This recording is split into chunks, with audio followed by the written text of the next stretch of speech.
So this is a special episode or special show of some well-established and experienced guests who I have a great regard for across the automotive space.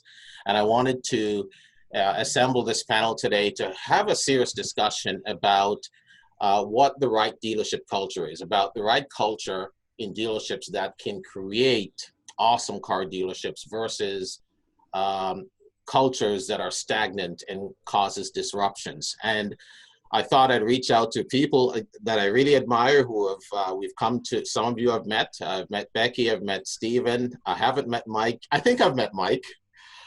Yes. And yeah, you we met in guys, Las Vegas.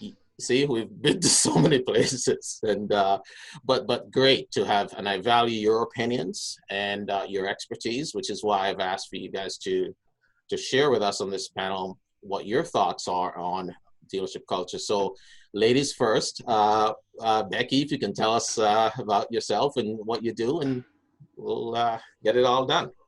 Awesome. Okay, great. Well, I started in the car business a long time ago. Dad was a car dealer, so you can certainly say that I got my wings from my daddy, a Cadillac and Pontiac dealership. And then later went on to do my own thing in finance and insurance, director of finance in the Washington, D.C. area. So a lot of retail experience. And then went with JM&A for 6-7 years, working with the AutoNation stores and implementing menu selling throughout the United States. And that was just something that was so different and revolutionized the way F&I was going to get done. And then founded my company in 2001, offering those same best practices in dealerships all over the country, in Canada as well. I mean, favorite good people, Canada providing 5-day workshops, 3 days, advanced classes. And again, as I mentioned, in dealership training since 2001. So that's what I do, income, finance, and insurance, income development specialist. Absolutely. And I was out in Western Canada with Todd Richardson's Lexus of Royal Oak, and he goes, "How do you know Becky?" I go, "Don't worry about it." I know, it's such a small world, you know. What's the chances of you meeting up with Todd? I've known Todd for years. Really? Oh, that's Great amazing, guy. because I've been out to his store, I think 2 or 3 times to do some automotive leasing training. So yeah, I've gotten to know him really well, and he respects you very much and appreciates what you do as well. So let's go across the pond, as they say, to the UK, where we have Mr. Whitten.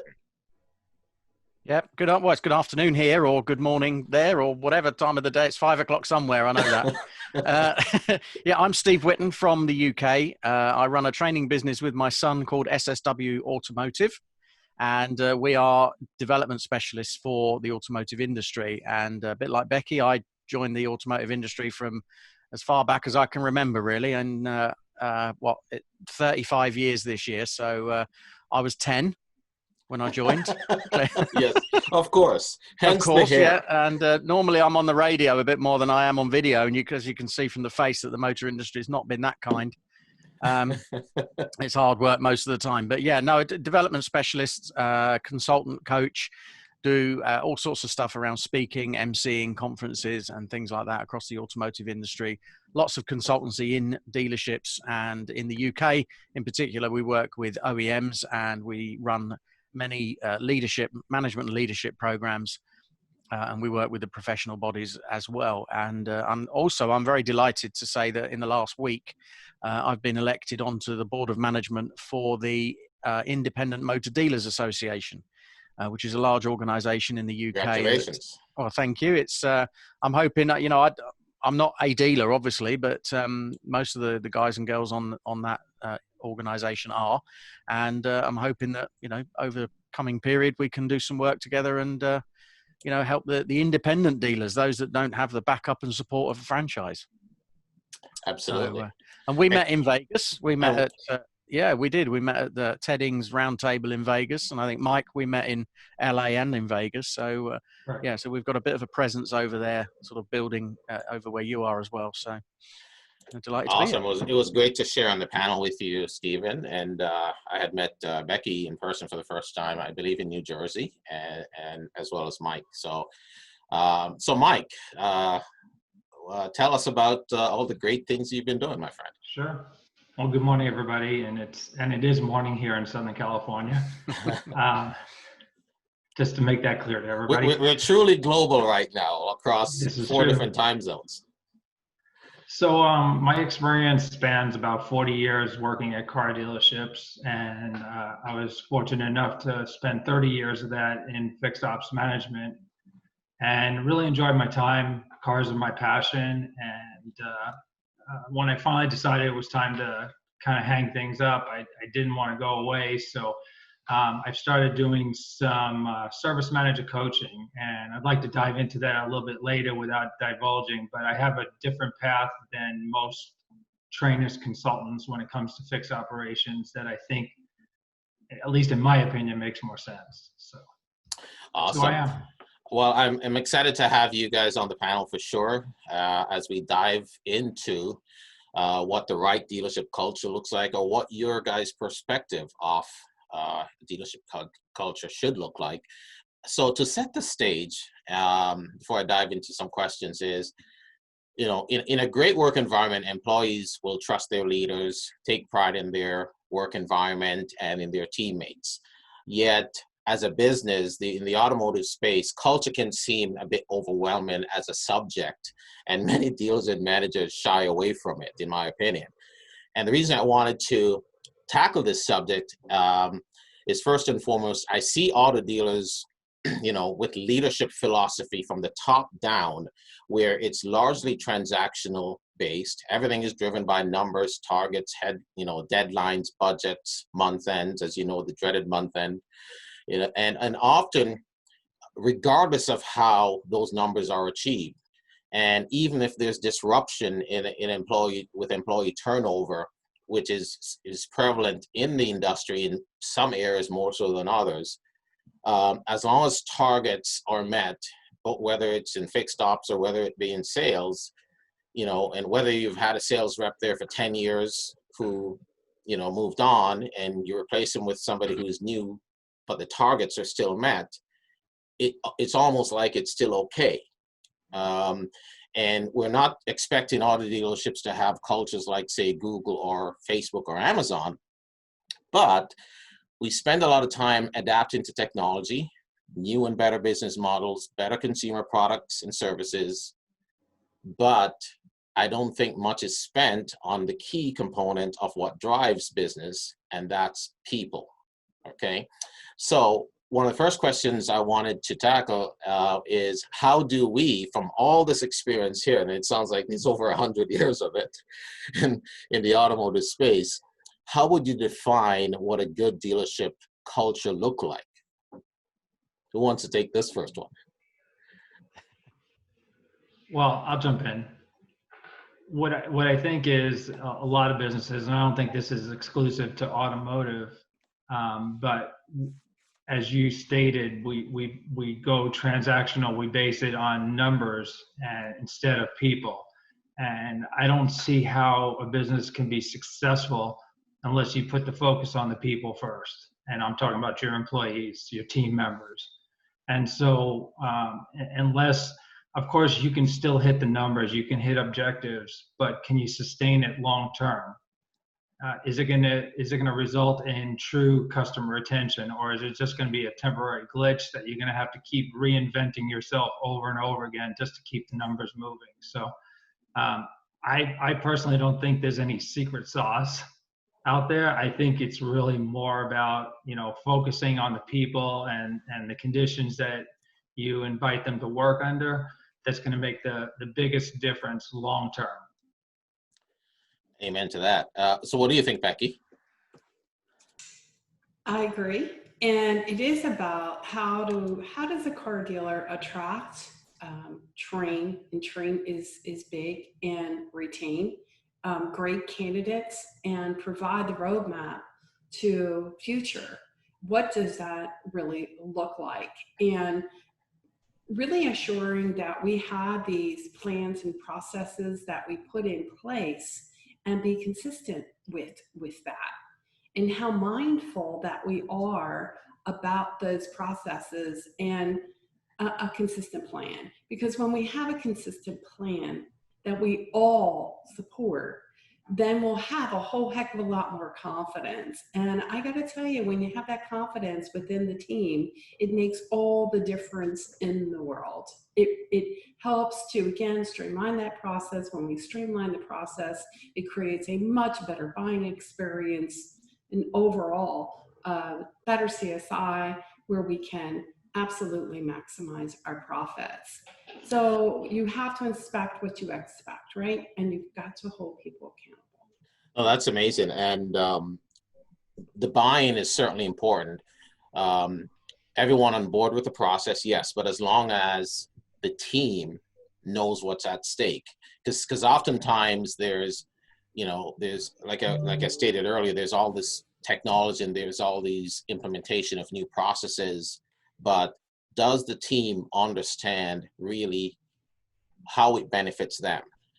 It may make their life easier because of technology, but what's in for them? Are they involved in the decision-making process? Were they even asked for ideas? What do you think? And I think that's where a lot of dealers miss the boat is, here's a new system. It's going to make things easier for you. You're going to be able to make more money, but nobody even asked for the person's opinion who's been there for 10 years or 5 years. And I think this is where now we're trying to say, look, these people have some of the best ideas because they've been doing it for so long. They've talked to thousands of clients over time.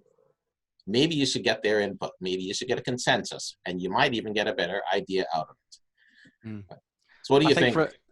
I think from what I've seen, I mean, the first thing I would ask is when you said just now, we don't expect to have cultures like Google, Amazon, and Apple and companies like that. My first question would be, why not? Why not? Why not? Why should a dealership not have a culture like that? I think from my experience, what I've seen, having worked on both sides of it, is that the OEM is geared up for mass production. Blame Henry Ford for that, bless him. But, the whole industry is geared up for mass production. And when you mass produce something, you need to find outlets to sell it. And what you do is, certainly in the UK, I'm sure the model's similar elsewhere, is you have a bunch of franchisees who sell those products, and therefore they get targets and they get objectives. And then they employ people to deliver those targets and objectives. And it's pressure, pressure, pressure. And in the UK at the moment, I've been hearing over the last few days is that a couple of the OEMs have actually been saying to the franchise bodies, the franchise dealers, that even though you've had 3 months off, we still expect you to hit your 12-month target at the end of the year to get your bonus. So you've now got to make up 3 months worth of lost sales effectively. And I'd agree with you, Everald. I think the bit that you were getting at just now is that for me, what the people around you need to understand is what is the purpose of the business. And I don't mean to make the shareholders a profit or to keep the owning family, wealthy. I'm talking about the purpose of the business. If the purpose of the business is well defined, then that's easier for us to be able to celebrate success and appreciate each other for what we do. And I think that for me is what you see in companies like Google and Amazon, is that their purpose, their reason for being is very, very clearly defined. Yeah. Yeah, I like that. Everyone knows it and buys into it. And forgive me, I did just scribble, because I do this thing anyway when we're talking, but I scribbled something down, yes. Which is, I haven't got a flip chart in front of me, but if you can imagine that, the issue that we have in our industry is we start with targets, we develop the strategy, we work on the people, and the output is customer experience. My view is that's upside down, because what we should be doing is starting with customer experience and working it back the other way. And that for me will help to define, that's the difference between a Google and an Amazon and many aspects of the motor industry. And just to add to that a little bit, the only thing that I would suggest that I've seen differently, but is where with Richard Branson preaches this every day, he would have only flipped the staff first. He would have put staff and then customers, because he thinks the team is ultimately the most important. And I can't think of any dealership. I mean, maybe there are some out there, and it's open for discussion. But I have not seen any dealership that really says, my team comes first. Yeah, my team comes first. And the clients are second. I've always seen where it's a customer first. So but we're on the right track. I mean, I love the discussion so far. And so from your point of view, what is the key cultural issue that you think auto dealers should address to satisfy the needs of today's teams, workers? What are your ideas there? So, Everald, can I jump in real quick? Of course. In regards to your previous comments, you brought up about having the employees giving their opinions and their experience. Yes. And back in the early 2000s, I had the opportunity to work at a Toyota store where Toyota was launching a program called Signature. And what basically, it's exactly what you were stating. We built the customer processes. We said, okay, service reception and write-up, service appointments, service delivery process. And we pulled in a technician, a service advisor, a cashier, a salesperson, a business office person. And we had them develop the processes and present it to management to work through and figure out what they felt the best process was.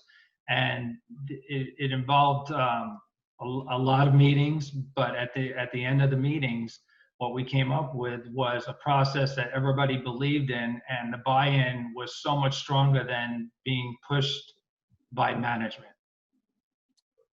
Awesome.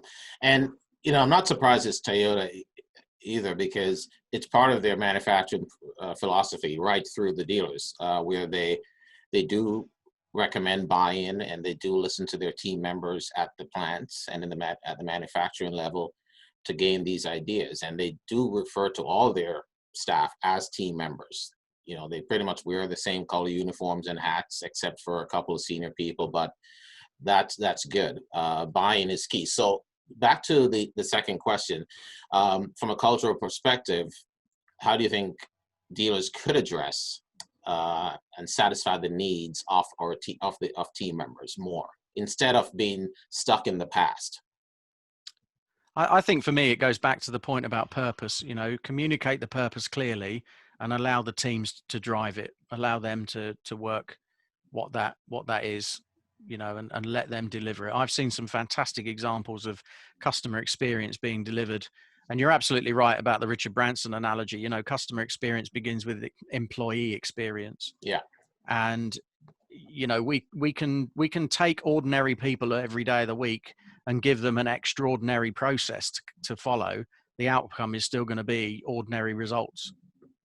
But if we take extraordinary people, then there's not so much reliance on the processes, because they'll work it out for themselves, because they buy into the purpose. Absolutely.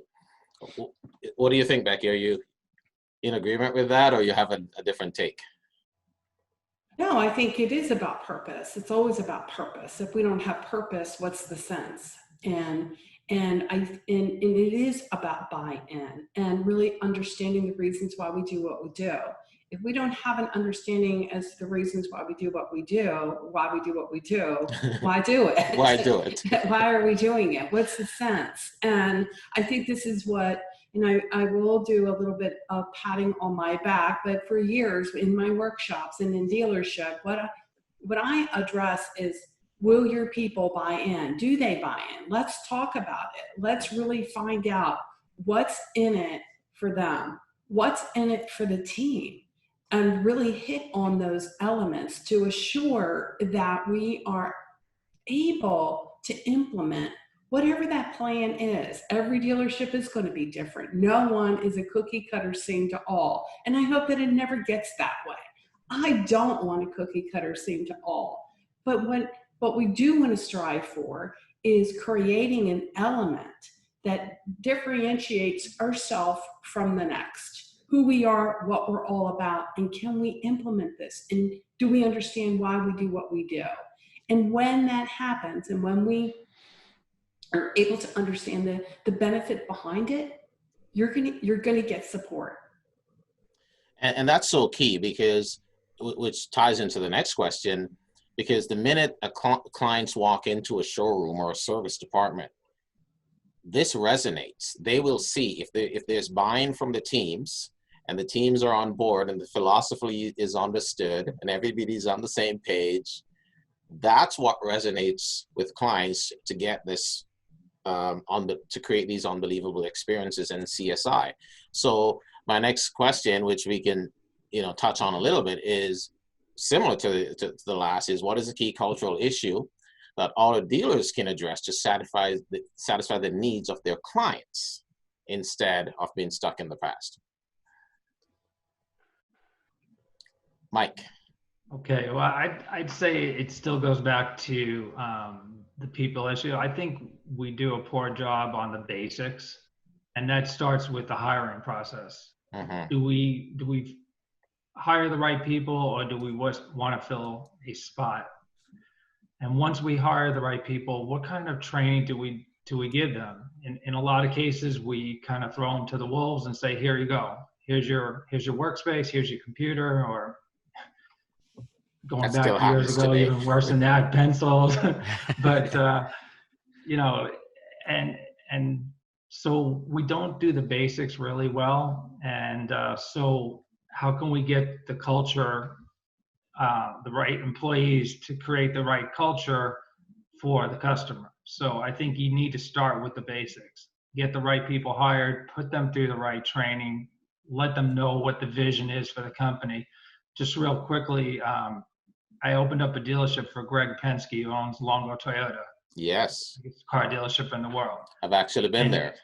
And every employee that gets hired for any of his dealerships spends 1 week in Penske College, learning the culture and the vision of the dealership before they do a single task, before they meet a single customer. Everybody, doesn't matter what position you're in, you have to go through that, from managers right down to a service valet. It doesn't matter. So I think if you start with the basics and do the basics really, really well, that's going to create a path towards creating the customer culture that you're looking for. Definitely. Yeah, which in turn creates a better team culture, right? Because everybody wins with this model. Correct. So we've seen auto dealers who hire and promote individuals to fit roles who sometimes shouldn't be in those roles, and they do so because, okay, there's a body, there's another person available, somebody's moved on, or they've had to let somebody go or make changes, or they're getting too busy, and they'll promote from within or just put somebody in a seat. And there's a famous Jim Collins, I don't know if you guys are familiar with Jim Collins' books, but he talks about putting the right people on the bus, but not just the right people on the bus, but the right people in the right seats on the bus. And we see this. I'm sure we can all identify this pretty much in a lot of dealerships that we walk into. Yeah, there's some great people working there, but is that manager in the right role? He might have experience. He might have worked a lot of deals. He might have been a service writer for many years, and he understands the back end a bit more. But is he, as an ASM or a service manager, is he in the right seat? He's good for the company, but is he in the right position? So do you think it matters enough? I guess the first question is, how do you suggest to auto dealers to solve the problem of putting the right people on the bus in the first place? So why don't you take this one, Becky, since you've been all over the place, and you're Canada and US, so you should know. Oh, first of all, it goes back to what is the plan, and what Mike mentioned earlier, and what I mentioned also is the fact of what is the plan, and how do we attract? What is our training all about? And also retaining that candidate. And rather than flying by the seat of their pants, what ends up happening, and this is what happens a lot, we're flying by the seat of our pants. We don't have a plan to promote from within. And this is a culture that I highly recommend. When we can promote from within, it sends a much bigger message and less turnover. And we're not having to bring in some of the bad habits from other dealers elsewhere. It stays within our culture. So these are things that are so important to assure that, again, that we aren't shooting from our hip, and that when we put that plan in place that we're consistent with, it's going to help to certainly put the right players in the right seat. Absolutely. So, so far we've covered, or we've suggested, having a well-defined purpose makes perfect sense. And what is the plan? Making sure that we have a viable plan, a meaningful plan that works for the team, that works with the philosophy of the company, that advances that purpose as well. So, do you think it matters, though, Stephen, to most dealerships to adopt a culture change in the first place? Or do you think because they're hitting targets, that's just good enough for them? Yeah, I mean, I think there's several questions in there, really. I think, and going back to the customer experience thing, a lot of this will be driven by the customer journey and the way that's changing. Um, for example, I personally perceive that the sales role, as an example, is changing from the traditional sales roles that we're all familiar with to one of more of a customer fulfillment role. Mhm. Because, the one thing that the whole lockdown thing has taught me is I've had more than enough hours to spend on an iPad researching my next car and finding out how much it's going to cost me per month and all of that stuff.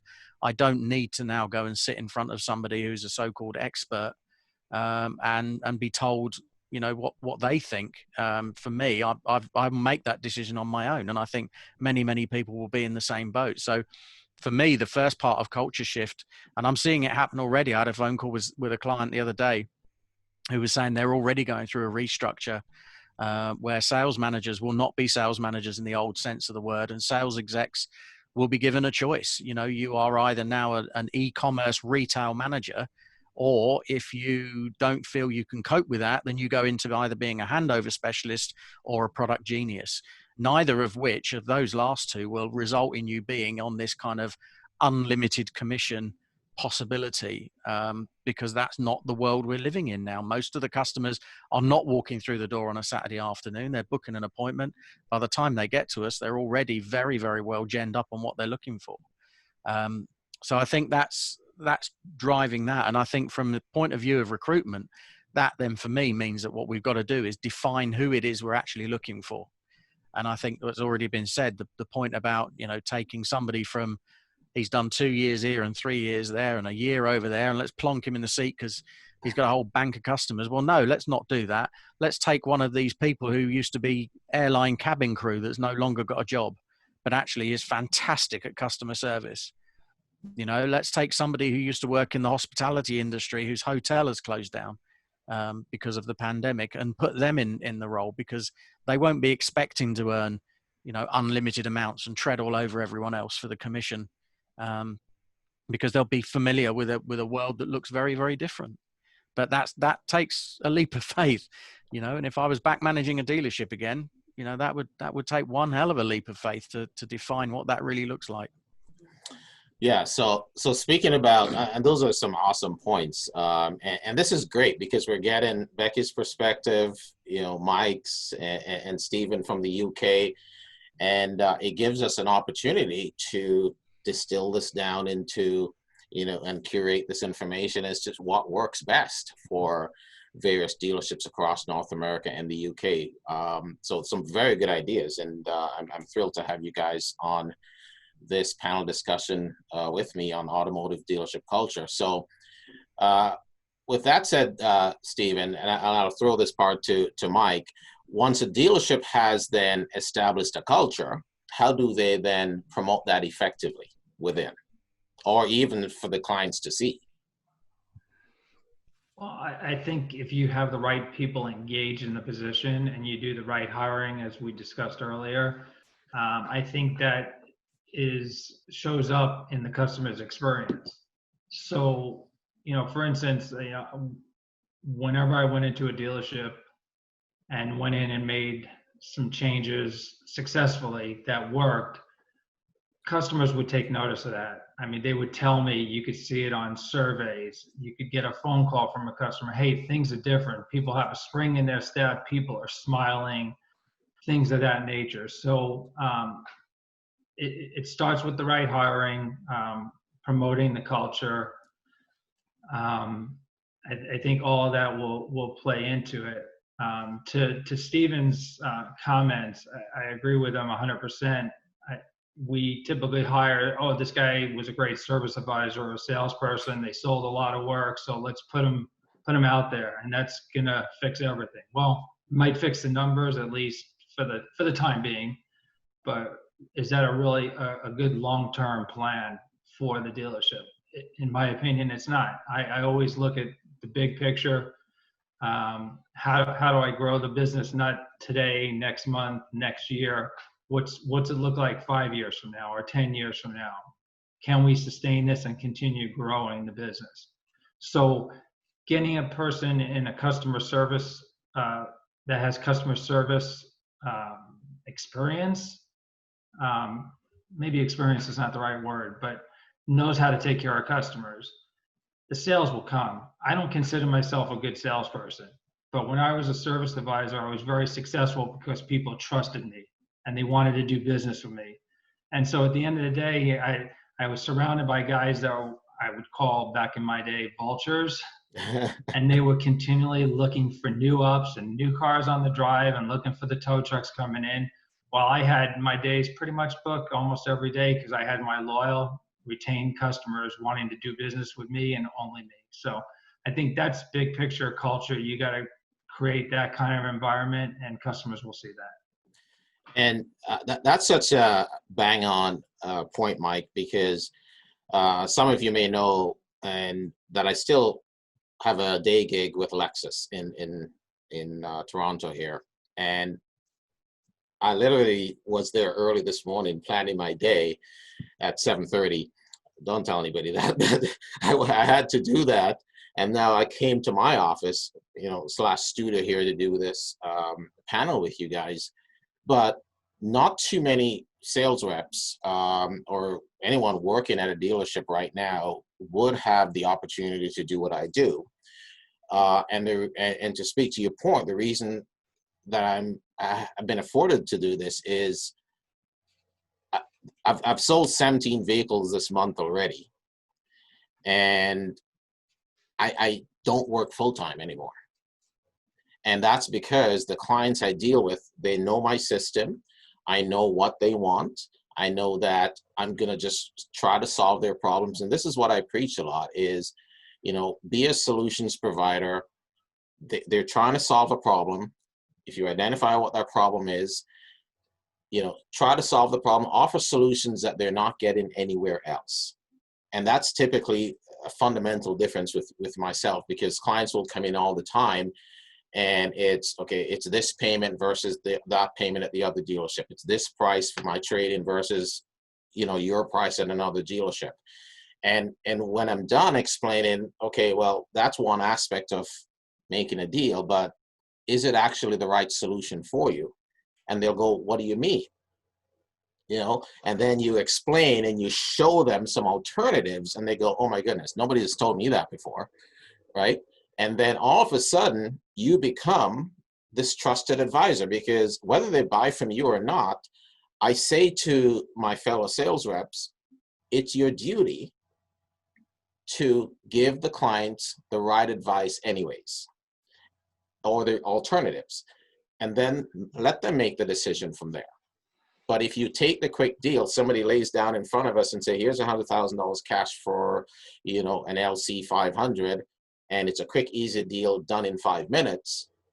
Or you can say, okay, let me show you how not to use your own $100,000 and still drive the same car and get, and a super low interest rate, right? And explain to them why the benefit of that would be keeping your own money, which makes more sense because interest rates are so low, but the protection that a lease would offer you versus a finance or cash with gap insurance protection and so on, right? And the potential depreciation if you had an accident or the car was stolen. And people don't think that deep into making deals. They think, okay, what's the payment? Payments agreed to. Oh, great, I got a great deal. Off I go. And another point you guys made was about surveys. I've never been impressed. I teach this at the colleges I lecture at all the time about customer feedback. I'm never impressed by surveys that talk about, 5-star reviews that say, oh yeah, I got a great deal. Okay, anybody can give you a great deal if it's just numbers. That's easy, but it's what resonates with the clients. The reviews that I appreciate are ones that say, you know what, this guy took care of everything for me, or lady, everything was done. I didn't expect this level of service. I came away with a totally different expectation, and they're happy. And I think that's where people have to shift their culture largely from the transactional perspective, the target's perspective. Everything is, you can get to the same result and you'll actually get to more, because the clients that I serve today are the same ones over and over again every 2 years, every year and a half, every 2 years, every 3 years. And that's why I can do, my training, I can travel, I can do these conferences, I can be in, because there's actually a different way to do it. But there's very little training. There's very little systems. There's very little processes. And, the purpose, as you guys say, is not well defined, and nobody really has a plan. So, so I just thought I'd throw that in because it's basically tying into everything that you guys are saying. And I wanted to share some real examples of me being, actively involved in a dealership still, and why what we're talking about matters, and why it actually works, and why we need to have a bit of a shift. Can I say something about Absolutely. that? Thank you. I mentioned before that I had the opportunity of working in the AutoNation stores, and we actually were responsible to implement menu selling for the first time, meeting customers at a kiosk in the middle of the showroom, and we were up front with all the terms that would be available to the customer. The customer understood their base payment, they understood their interest rate, they understood all the terms prior to the products being presented. Now I want to say this was completely radical at the time. It was so opposite of anything that what I had ever done. I used to bring people into a box and I would close customers in a box, and that's the way it was done. That's the way it was back in those days. The dreaded But here box. we are. Here we are. It's so radical. Becky, there's no way you can be upfront with customers and still be profitable. So I take that experience, and I can tell you how many naysayers I met. And we went from one store to another, from the mega stores into the new car franchise stores. And everyone, general managers alike, dealers alike, said, there is no way this is going to be successful. And we certainly proved that you could be, and that you could be upfront and still be very profitable. We changed the behavior. Here was the idea, but here is the behavior, and how those changes made a significant impact in the total performance. Customers weren't coming out of the ether. We didn't have massive chargebacks. It cut down on the time that it took to go ahead and present our products in a much better user-friendly format. So I talk about this. That was then. What are we dealing with today? Now today, we are talking about meeting customers on their terms. What are those terms? Well, I want to know more information before I make my way into a dealership. I'm shopping. I'm online. I want to be able to reduce some of the heavy lifting prior to coming into the dealership, which will mean that I want to be informed before I make my way into a dealership to finalize the transaction. So again, what I'm saying, guess what? There are no more walls. Meet customers. I'm not meeting customer at a kiosk now. I'm meeting the customer wherever they want to meet me, wherever that engagement is important to them. Yeah. And from there, we are going to provide the customer with the information that they need to self-desk, to determine payment options in advance, to take the time, cut the time to purchasing and buying a vehicle. I don't know, maybe a customer might want to do home delivery, but I'll tell you, if in fact they're still buying it and I believe that they still want to buy from a brick and mortar store, they just don't want to take all day in the dealership buying a vehicle. They want the information up front. They want to be knowledgeable. And again, these are steps that we have to put in place to reduce the time it takes to engage with that customer, just as we did back in AutoNation when we first implemented menu selling. It's the same thing. Yeah, Absolutely. I don't know how many of you guys are connected to John Frazier, but I remember him speaking at the round table in LA, and I've seen him mention it on LinkedIn a few times. But he uses a phrase which is hire properly, train passionately, and lead perpetually. Yeah. And I think that really, for me, sums it all up. You know, what we've just talked about. And if you can get managers into that frame of mind, a lot of these things will be addressed. Yeah, training is a big deal, and we're certainly going to get to that. So now that we've talked about culture and, you know, identifying it, defining it, promoting it, how do we now live it? The last segment here, we'll talk about living this culture, and, you know, what does that look like? You know, so owners, we know a lot of dealerships and businesses is about, you know, they're pretty much about the owners or managers' psychology, and that, you know, rolls down the hill and resonates through the entire dealership. So why do you think there is so much inconsistency in walking the talk? You know, so, you know, they'll say, sure, we're going to implement these new hiring procedures and training procedures, and after a month, it's out the door. What do you think, Mike? I think it still goes back to lack of leadership. I think it starts all the way at the top.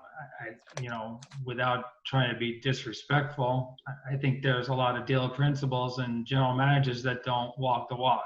They talk a good game, Yeah. but do they actually get out there? And then there's others that do a phenomenal job, that know every employee in their dealership, know their names, know what they're about, know their families. And so, you know, and we talked about this earlier in the show, which was a lot of people thrown into roles that probably don't belong there.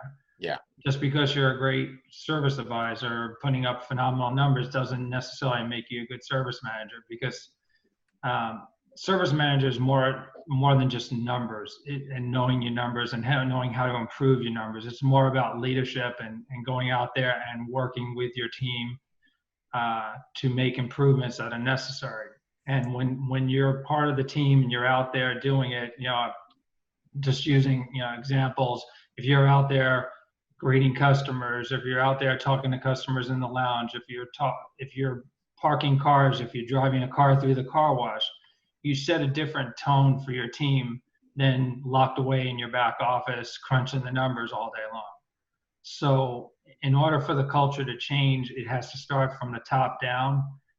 Otherwise, it's never going to happen. So that's where I would leave it. Leadership has to make it happen. So lead by example.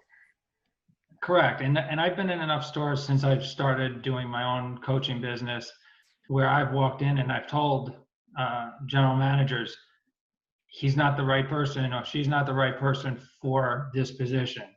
Plain and simple. And a lot of them have difficulty making the change and the move, even though they've hired me to come in to evaluate. And that's why I've taken a different path for my training. I could easily go in and train service advisors all day long. But the bottom line is, when I leave, is that service manager going to be able to keep things moving along once I'm gone? Or am I going to have to come back every 3 months and redo and rehash everything over and over again? So yeah. If we get everything right at the leadership level, it should trickle downhill to the staffing. I would totally agree with all of that. And I think, you know, what I see as well is, and I don't mean to be unkind, but there are across the industry a lot of over-promoted, underdeveloped managers. And I would put myself into that category. You know, I was parachuted into a role as dealer principal, you know, running a £76 million business with 56 staff overnight. And I was there for 9 months before I went on a 1-week induction course. You know, so how much damage could I have potentially done to morale and to the business and everything else before I was given any means of understanding what my role was, what the purpose of the business was.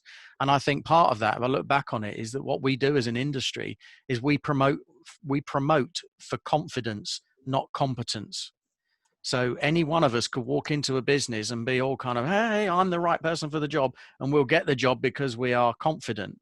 But does that actually mean we're competent?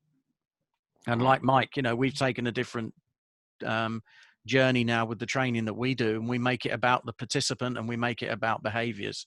And we get people coming on our leadership programs that they expect to be sat there and fed, you know, leadership knowledge and skills and techniques. And we say, no, we're not doing any of that. We're going to work on you as an individual. And it's about your behaviors and what's going on in here and the fears Yeah. and the issues that you have that hold you back, because that comes across loud and clear. And that's what we work on. And then they relax and they go, oh, wow, this is going to be different. And you get a better outcome. But that takes, again, you know, a leap of faith on the part of the OEM to recognize that. That's outstanding. And you know, this resonates with me a lot, because there are two reasons. When you talk about, you know, dealerships practicing what they, you know, dealer principals practicing what they preach, or, you know, implementing systems. Every employee or every team member, you know, can't be painted with the same brush. Everyone needs to be dealt with at scale. You know, what is their family? I mean, if you really know, like Mike's saying, you know, who are these people that work for me? Who are these people? You know, what do they do before they come to work every day? Do they have a loved one at home that's sick? Do they have special needs? Does somebody need to leave an hour early per day? Why does it have to be so rigid that you have to be, you know, this is your shift, and, you know, oh my God, God forbid if you had to leave an hour early, you know, you left, you're feeling guilty. Because I know people right now, you know, who say to me, oh my God, you know, I want to go home. I have something to do. I felt like taking a personal day today, but I would feel guilty.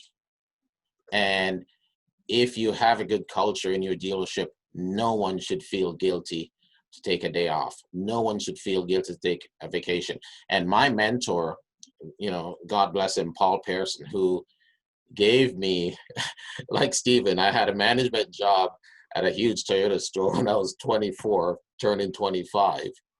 But I remember one thing, and his partner was completely the opposite. Rigid, all about the dollars, all about the targets. And I remember Paul saying, you know, you should never deny people from taking their vacations. He always, you know, believed in people getting their free time, getting time off, you know, to do what they love, so that when they come to work, they can be more focused on work. You know, they're not stressing over that. You know, they haven't seen their family, they haven't, you know, fulfilled their personal commitments. So I like what you know, Stephen's saying, confidence. They hire confidence or promote confidence instead of competence. You know, that's I think that's very true, and that resonates in a lot of dealerships for sure. So next thing, so from a consumer perspective, there are many dealerships that are frankly still in the dark as to what consumers want today. And Becky touched on that earlier a little bit.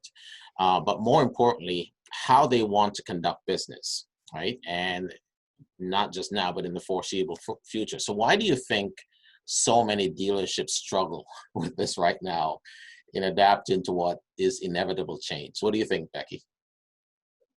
Well, because they've been very successful doing what they've been doing. And why change? You know, you have the early adopters who are willing to go out and always do whatever that they can to improve. But then we have the other dealers, and we have a lot of them, who, even faced with this crisis, this pandemic crisis, again, they were busting the phones, they were doing everything they can to find out more about the digital retailing. What do we need to do to go ahead and engage with our customers sooner, making sure we have some sort of a platform on our website, that sort of thing. But at the end of the day, now that the crisis is somewhat behind us, that's no longer really where they're no longer striving for that so much. Now they're back doing what they've always been doing. And so it's been very successful for them. So why change? And unless it's changed by the consumer, unless the consumer demands it. it's not going to change. Yeah, it's unbelievable, you know, Becky, and you touched on such a bang on point. And again, I'm involved in a retail dealership Yeah. every day, so this is stuff I'm seeing, and I've not really heard of many people talk about dealership culture. I see a lot of people on various shows talking a lot about everything else, but this stuff drives me crazy, and this is why, and I'm not afraid to talk about it. You know, Stephen also touched on another point there where the philosophy is so vital. There are four courses that I've developed, and one is on sales mindset principles, and the other ones are a sales and leasing course, not just for the automotive space, but outside of the space as well. And of all the dealerships I've been to, recently I was shocked when one owner who's got 3 stores said to me, "Oh yeah, let's do the sales mindset course first." I go, "What?" You know, and it was a pleasant surprise, because I've been suggesting to dealerships the mindset of your team is vital to their success. I do not believe they will be as successful if they don't understand what their purpose is. You know, how do they set their own goals? You know, what does it mean to, you know, to invest in personal development? You know, we know how many salespeople or service staff have read a single book. Okay, the majority have not. The majority don't even go on YouTube, where it's free, to watch a sales video or a motivational video or how to set goals, anything, right? So when we go in and say, yeah, let's train your staff on this new system, let's train your staff on this new product, the level of uptake and the level of consumption and how they will implement this is going to be marginal at best, because the individual themselves, you know, are not ready.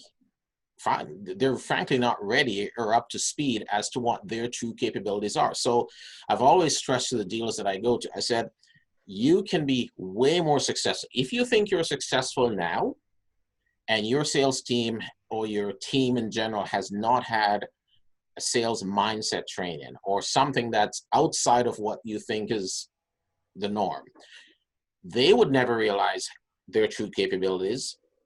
And collectively as a dealership, you won't realize your true capabilities. Because can you imagine if every salesperson or every service advisor or all the parts guys just did 10% better, just 10% better collectively in a dealership, what kind of impact that would have? And the only way that's going to happen is if the individual themselves are confident in their own abilities. And there's always this big epiphany after I do the sales mindset course. They would come up to me and say, oh my God, no Grant Cardone, no everybody, there's no training that I've ever been to where I now feel completely empowered. I feel that I've been underachieving. I feel that my goals of 150 or 200 cars, or whether it be 100,000 in income, is too small now, because you've made me realize how much more capable I can be for myself. So can you imagine if you have 20 of those people, 30, 40, 50 of those people coming to work now every day? How that transforms organizations. And this is what I try to teach. So when I see some, you know, dealerships lately saying, oh yeah, let's look at that, I'm like, see, now we're on the right track. Let's not go straight to the strategies and tactics training or the products training. What about your people? Do they believe in themselves? And everyone at scale is different, and what works for one, you know, works a little different for the other. But I think fundamentally, and I'm glad that we're having this discussion with you. You know, we got pretty much just one or two more questions, and we're right on time here at just an hour in. So we've got the famous Becky Chernek on the show, and I got Stephen Whitten from the UK. It's almost his dinner time, but Bedtime. Siesta and, time. and Mike Vogel, he who just had breakfast in California. So yeah, so it's great to have you. And I'm in Canada, so we've got 3 countries here. 3 great friends, and but not just in person, but in countries and on the show. And great perspective, guys. I really admire your take on the subject. So pretty much the last question here is when it comes to dealership, they seem to somehow be a bit dismissive and lukewarm about training, which is what I just harped on a little bit there. Why do you think training is such a cold subject to many dealerships? If I might start with that, if that's okay. Yes. I think the education establishments have got a lot to answer for, because I don't know if it's just a thing in the UK, but you go through school, many people go through school and don't have a great experience. And let's be honest, the reason that I'm in the automotive industry is because I did well at school, but I didn't do well enough to go on and become a brain surgeon. And so I ended up selling cars and working my way through the automotive industry. And I like to think I've done reasonably well and it's looked after me and so on, but I wouldn't put myself in the category of being a PhD type of candidate. And I think, as you said, there's not enough in terms of reading and education and becoming worldly wise. And I think the type of people that we attract into our industry are not necessarily those with a mindset for learning. And so I also, and on top of that, the OEMs in particular put targets in place around the training courses that people should attend. And the culture across the industry is that what they do is they attend training to tick a box, get the certificate, and say they've done a course.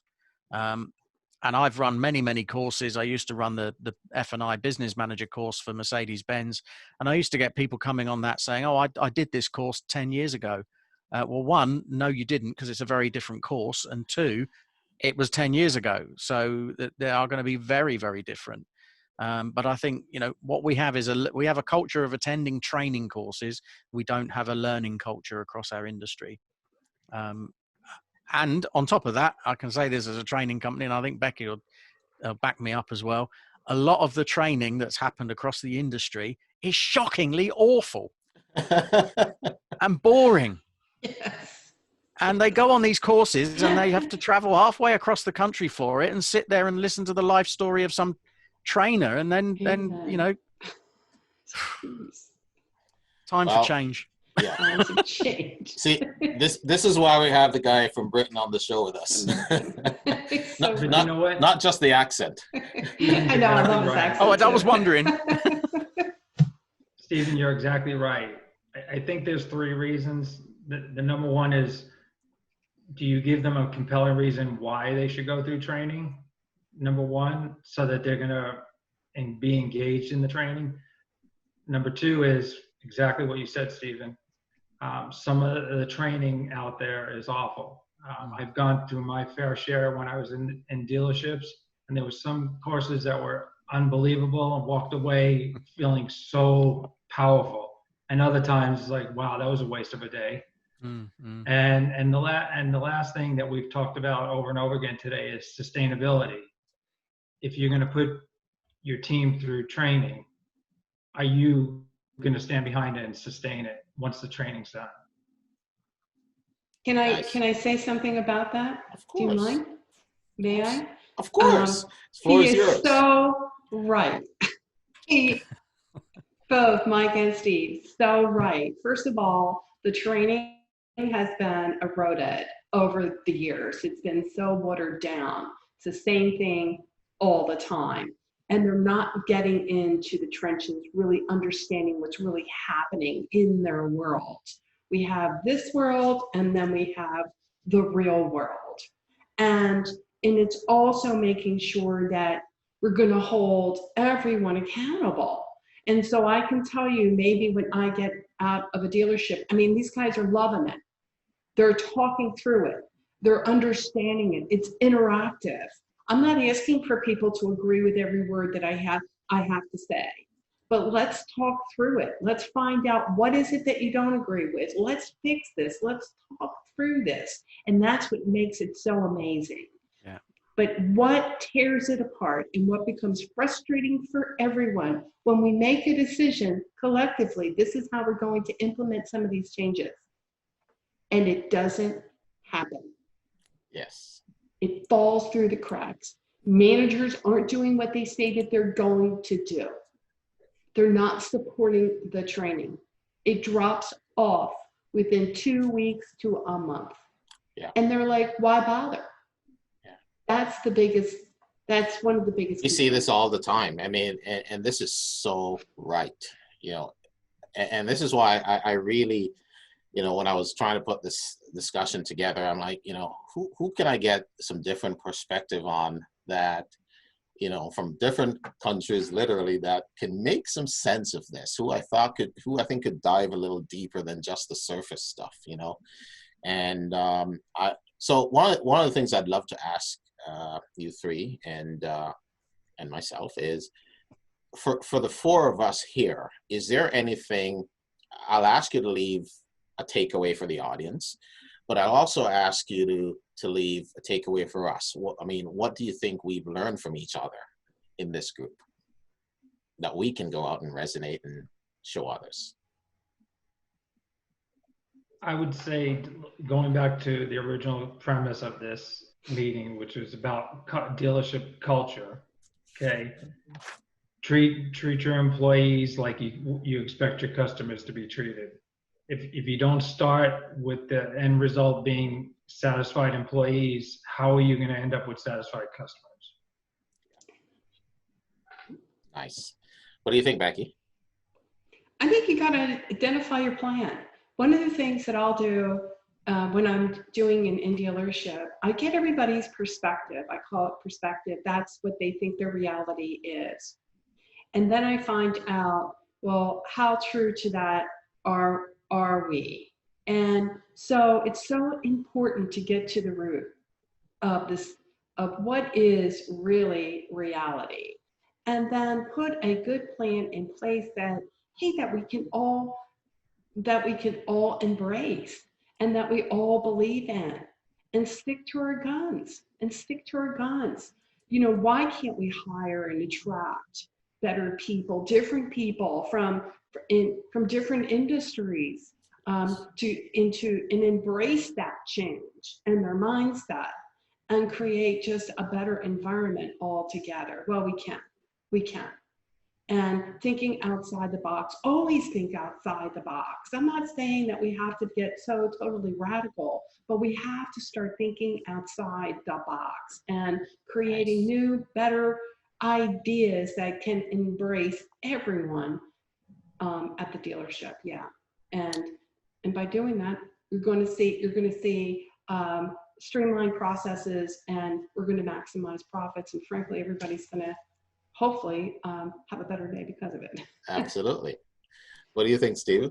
I think I'd go back to the phrase I probably referred to earlier, which is hire properly, train passionately, and lead perpetually.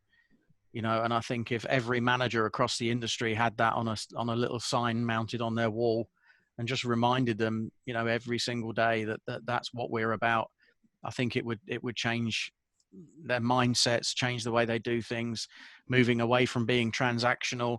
And I say that as a little bit of a contradiction, because earlier on I was saying about the customer journey changing and the sales role now being a bit more about fulfillment. But I think you can still do that in the way I think Becky mentioned, by, you know, being that person that informs your customers, be all over video, all over social media, all over ways that make people go, I want to engage with that person. To be the person who supplies mine or services my next car.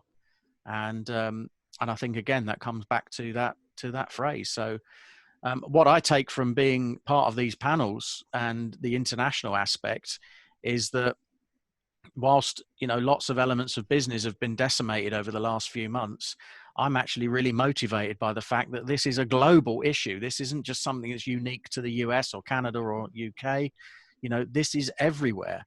And I've got a conference call with somebody in Dubai tomorrow, and I know that the management philosophies and the way they operate out there is 15 to 20 years behind what we're talking about. So I can't quite retire Well, yet. if you need an assistant, just call me. Yes. Just saying. We'll all go. You're on. You're all on. You're all coming with me. Dubai, here we go. Yes. That's 4 business class flights. Yes.